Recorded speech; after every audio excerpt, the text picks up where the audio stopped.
Antonio and Dawn Armstrong were murdered in their Houston, Texas home while two of their kids were just down the hallway. On July 29, 2016, a 911 call was made by 16-year-old AJ Armstrong, stating he heard gunfire in his parents' bedroom. The dispatcher asked if the handgun sounded like a rifle or a shotgun, and AJ said, "I'm not good with guns, but I guess like a 15 or something like that. I know my dad has a gun. I think he keeps it in the drawer right next to his bed." He told the dispatcher he was hiding in the closet and his 12-year-old sister was sleeping in her room. The dispatcher tells him to go and wake her and take her downstairs because the police were on their way. So they proceeded downstairs and AJ is heard saying, "This is all my fault." How did AJ become a suspect or the only suspect? First off, after searching the house, they noticed that it didn't appear to be a break-in because no windows were broken, no doors were tampered with, even though AJ told them he saw a masked man run out of the house. But what they did find in AJ's room was a pile of socks that was over in the corner, covering a bullet hole that was left in a pillow and comforter. Down at the station, they started questioning AJ, and they asked him about his dad's gun, and at first he lied and said he hadn't touched a gun since he was 8 years old when his dad took him to the gun range. But then he changed that story and said, "Well, last week I had the gun because my friends came over and they wanted to see how the gun fired." Hence, the bullet hole in the pillow and comforter. Something else they talked about during his interrogation was they found gasoline in an alcohol bottle. When they asked AJ about this, he first said his sister started a fire. But then, I guess he quickly realized, I better tell the truth. So he said, "Well, I dropped a match and put the fire out, and my dad found out about it and was really upset, but we worked it out." AJ used his iPad to look up how to make a car bomb, and to the police, that was a red flag, and apparently it was a red flag for AJ because he said, "This doesn't look good at all." What was weird to the investigators was AJ never said he didn't kill his parents, but instead he said, "I would have never tried to kill my parents." After all of this, AJ was charged and he went to trial. But as we all know, it ended up being a mistrial. The prosecutors brought up all the lies AJ told the police. The lies about the fire, the bullet holes, and the masked man he saw in the house. They really laid it on thick to paint him as a non-trustworthy person. AJ also had gun residue on his shirt, but not on his hands, and they were saying the reason for this is because he could have washed his hands, and this was the perfect segue into saying that AJ waited 31 minutes before he called 911. He needed time to clean up all the evidence that pointed to him. So he washed his hands and he took his dad's gun downstairs and placed it on the kitchen counter. Why is that important? Antonio and Dawn were killed with Antonio Sr.'s gun. Their argument was no intruder would break into a home, find the owner's gun, kill them with it, and then turn around and place the murder weapon on the kitchen counter and walk away. The Armstrong home did have an alarm system and motion sensors inside the house. After reviewing the system reports, they learned the doors were closed, but after the shooting occurred, the alarm was turned off and the front door was opened. All the motion that was picked up from the sensors were from 10:30 p.m. to 1 a.m., and this motion occurred on the upper levels of the home where the bedrooms are. The prosecutor seemed to think that Dawn was killed first, then the father, because they are stating that Antonio Sr. was a threat because he was an ex-football player, but that AJ had a reason to kill his mom first. What reason that could be, they really didn't have any answers for that. But if Antonio Sr. was an ex-football player, wouldn't you want to take out the threat first? Just my thoughts.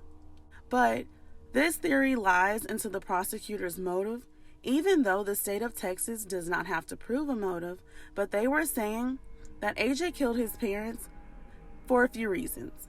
Those reasons are, they caught him lying on multiple occasions, which caused them to take away his car, his phone, they stopped giving him money, and they wouldn't let him go out because he kept messing up. Also, they are saying that maybe he could have possibly killed them so he could have access to his trust fund. The defense states between 10:03 p.m. and 11:49 p.m., AJ went and talked to his dad about a teenage matter, so how could he turn around 1 hour later and kill both of his parents? Plus, during this time, he was texting his girlfriend. They also argue that the text messages between AJ and his girlfriends were real. This isn't something that AJ fabricated just to make it appear like he was texting his girlfriend, but the girlfriend did say they were having an issue. He did text her back and he apologized for whatever it was they were disagreeing about. The defense attorneys also attacked the alarm system and they feel the system was faulty. They brought in an expert, and after he reviewed the alarm system reports, he said the alarm system generally detects motion within 30 feet, but because of how the motion sensors were angled, it's hard to say it was working properly. Also, the alarm report shows the doors were open and closed at the exact same time, and he said that this is impossible. The expert also went on to say how the alarm system works, that there has to be activity within a 3-minute time frame, but if there is no activity, the system goes idle for 47 minutes. The downstairs motion detector didn't pick up AJ and his sister when they went downstairs to let the police in. That was also another red flag.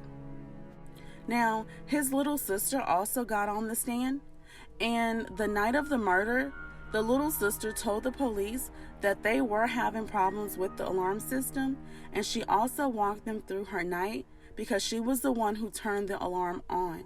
She also stated what she did after she did turn on the alarm. But what was very interesting is that she brought up her older brother Josh, and she had told police that the older brother had just moved out of the house a couple of weeks ago, and that he still had access to their home. She also said that his demeanor had changed as well as his hygiene, and that he was acting strange. After the parents' murder occurred, Josh, the older brother, tried to burn down his grandparents' house and said that he had demonic voices in his head. These voices were telling him that he was Satan, and also it was reported that he was exhibiting multiple personalities. The defense is trying to prove reasonable doubt and show the jury that it is possible that Josh can be the killer.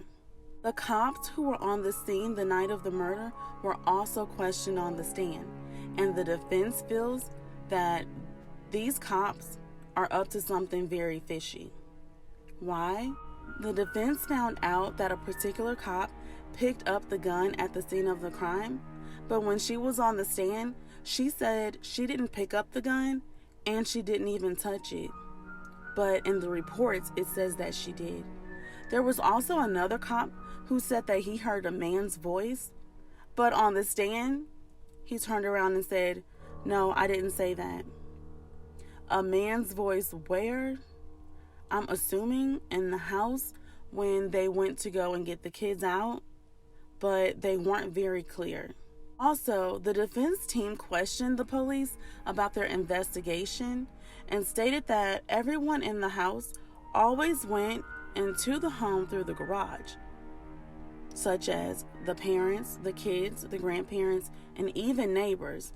But the cops never checked the entry pad to see if it was used that night. They also didn't check the neighborhood for any ring cameras or any cameras at all to see if there was any suspicious activity or someone fleeing from the home. But Defense also was very upset because in their closing statement, they mentioned that the cops had pinned all of this on AJ in just 11 minutes. They pinned this on him in 11 minutes, and that was before the ballistic reports, before the DNA results, the witness interviews, or any follow-up interviews. And lastly, none of the investigators or the prosecutors brought up the fact that they found a note in the home. Now, this note is a threat note. Now, I don't know if the prosecutors felt like, because they were already blaming AJ, if he had written the note, so maybe that's why they didn't bring it up. But it would have only been fair to bring it up so the jury can hear about it. This case will be retried this year, and it's going to be a very interesting one because it was reported in 2019 that prosecutors admitted to losing 22 pieces of evidence along with AJ's cell phone, shell casings, DNA swabs, and the gun case. How was it misplaced? Well, it was mistaken as trash and thrown away. Now, I don't know with this new case if they're going to need all of that old evidence, but we will surely see. I really want to know what you guys think. Do you guys think AJ did it, or maybe his brother, or even the little sister? Let's talk about it down in the comments, and until next time, see you later.